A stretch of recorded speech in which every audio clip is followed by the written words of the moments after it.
પૂર્વ કચ્છના રાપરમાં ગેડી ગામે વાડીમાં અંદર ગ્રાઉન્ડ ટાંકામાંથી 6 લાખની કિંમતનો દારૂ બિયરનો જથ્થો લોકલ ક્રાઇમ બ્રાન્ચે ઝડપી પાડ્યો છે।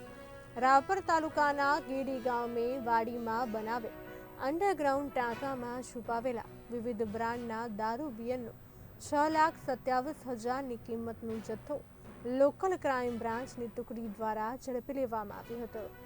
પૂર્વ કચ્છ લોકલ ક્રાઇમ બ્રાન્ચની ટીમે દરોડા પાડી ગેડી ગામથી દેસલપર ગામ તરફ જતા રોડ પર આવેલ સરકારી હોસ્પિટલ પાસે આવેલી વાડીની અંદર અંડરગ્રાઉન્ડ ટાંકામાં વિદેશી દારૂનો જથ્થો ઝડપી પાડ્યો હતો। આ ઘટનામાં વાડીમાં આવેલા ટાંકાની ઉપર જુવારના પૂડા ઉથલાવી તપાસ કરતા જુવારના પૂડા નીચે રહેલા ઢાંકણ ખોલતા અંડરગ્રાઉન્ડ ટાંકામાંથી વિદેશી દારૂનો જથ્થો મળી આવ્યો હતો। ત્યારે એલસીબીએ રૂપિયા 6,27,000નો મુદ્દા માલ કબજે કરી ધોરણસરની કાર્યવાહી હાથ ધરી છે।